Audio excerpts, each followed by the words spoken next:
Bonjour, nous sommes de retour pour notre 9e plante. On est au 9e jour. La pluie est avec nous. Aujourd'hui, on parle de herbe charpentier. C'est parti. Bon, je vais braver la pluie pour vous. Ah, mon Dieu, je vais vous montrer ça. Regardez l'état de l'herbe charpentier. Bon, voilà ce qu'on a. Je vous mettrai des photos un petit peu plus détaillées juste après. Mais voilà notre herbe charpentier. Donc pour le moment, il nous en reste que 3. On en avait plus, mais bon, il y a mort. Voilà.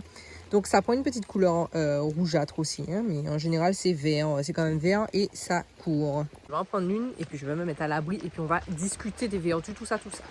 Alors, on est dans la famille des Acanthaceae, d'accord? Première fois je crois qu'on fait cette famille. Et on est sur une origine Amérique tropicale, voilà.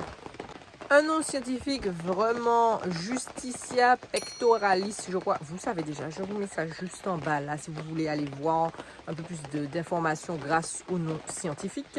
Elle a plusieurs noms, donc herbe charpentier, zep charpentier en créole bien sûr, parmentine, chamba. Enfin bref, il y a d'autres noms dans d'autres pays, que ce soit de la Caraïbe ou autour de nous. Comme d'habitude, laissez-moi savoir comment vous l'appelez, hein, où est-ce que vous êtes et comment vous l'appelez chez vous.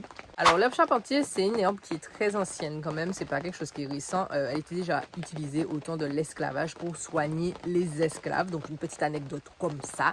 Alors déjà, en externe, elle permet de soigner les rhumatismes directement sur la peau grâce à ses vertus anti-inflammatoires.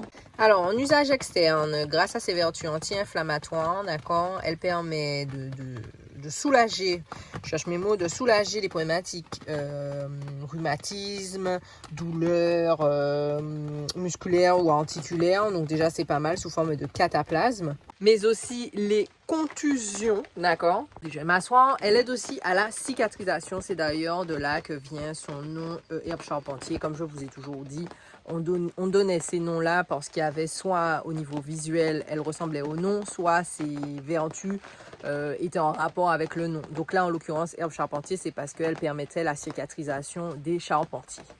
Voilà, leurs blessures de travail, en fait, ils utilisaient ça pour s'apaiser.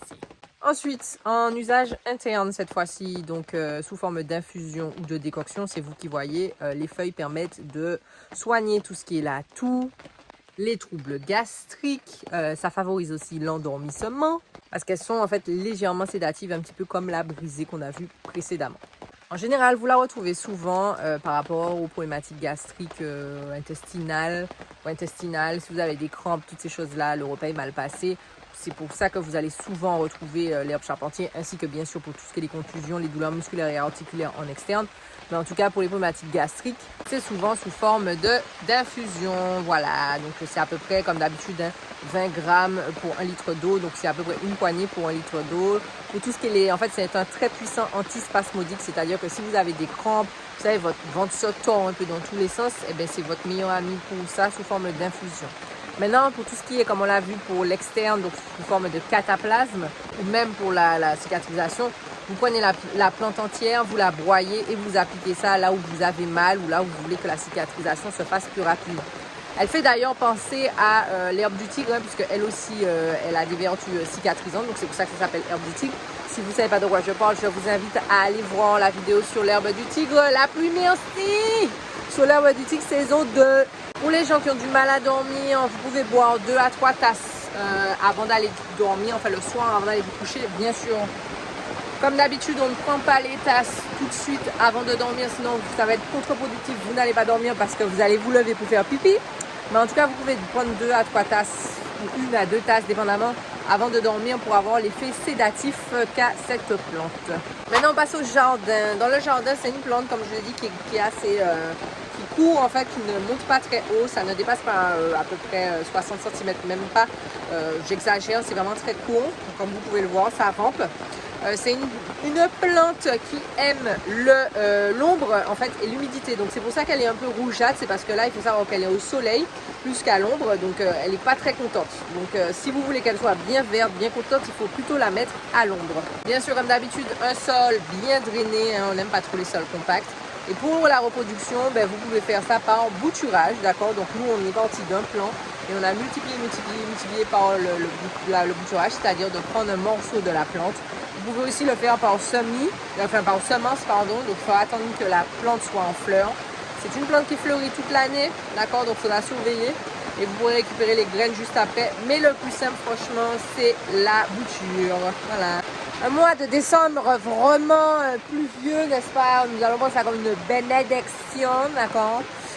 Laissez-moi savoir comme d'habitude comment vous l'appelez, comment vous l'utilisez chez vous. Est-ce que vous l'avez déjà utilisé, l'herbe charpentier? Est-ce que vous saviez pour les charpentiers que c'était bon pour la cicatrisation? Laissez-moi savoir tout ça en commentaire. S'il vous plaît, messieurs, dames, on s'abonne parce que je vous vois là, vous êtes là, vous venez zioter, et puis vous ne vous abonnez pas. C'est-à-dire que je vois le chiffre, je vous vois, bravo les autres. Vous venez regarder, et puis vous êtes caripati. Donc s'il vous plaît, messieurs, dames, on s'abonne, on aide, on donne la force, merci.